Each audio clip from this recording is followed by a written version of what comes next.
But now we are a nation in decline. We are a failing nation.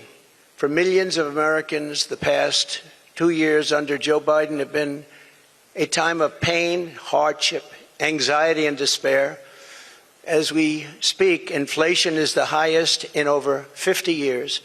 Gas prices have reached the highest levels in history and expect them to go much higher now that the strategic national reserves, which I filled up, have been virtually drained in order to keep gasoline prices lower just prior to the election. Joe Biden has intentionally surrendered our energy independence. There is no longer even a thought of dominance, and we are now begging for energy help from foreign nations, many of whom find us detestable. Our southern border has been erased, and our country is being invaded by millions and millions of unknown people, many of whom are entering for a very bad and sinister reason. And you know what that reason is. We will be paying a big price for this invasion into our country for years to come. Hundreds of thousands of pounds of deadly drugs, including very lethal fentanyl, are flooding across the now open and totally porous southern border. The blood-soaked streets of our once great cities are cesspools of violent crimes, which are being watched all over the world as leadership of other countries explain that this is what America and democracy is really all about. How sad. The United States has been embarrassed, humiliated, and weakened for all to see.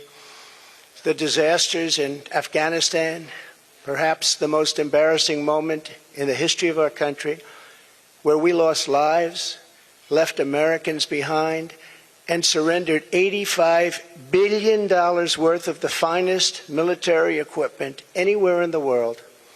And Ukraine, which would have never happened if I were your president, are something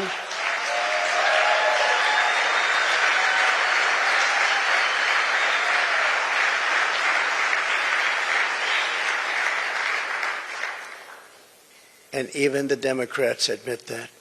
That's something I've seen them admit over and over again. But our enemies are speaking of us with scorn and laughter and derision because of those two events. But there are many more.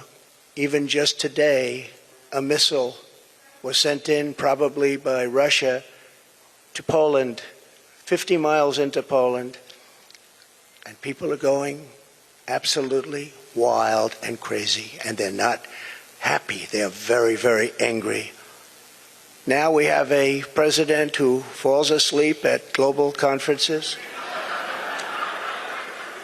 was held in contempt by the British Parliament over Afghanistan.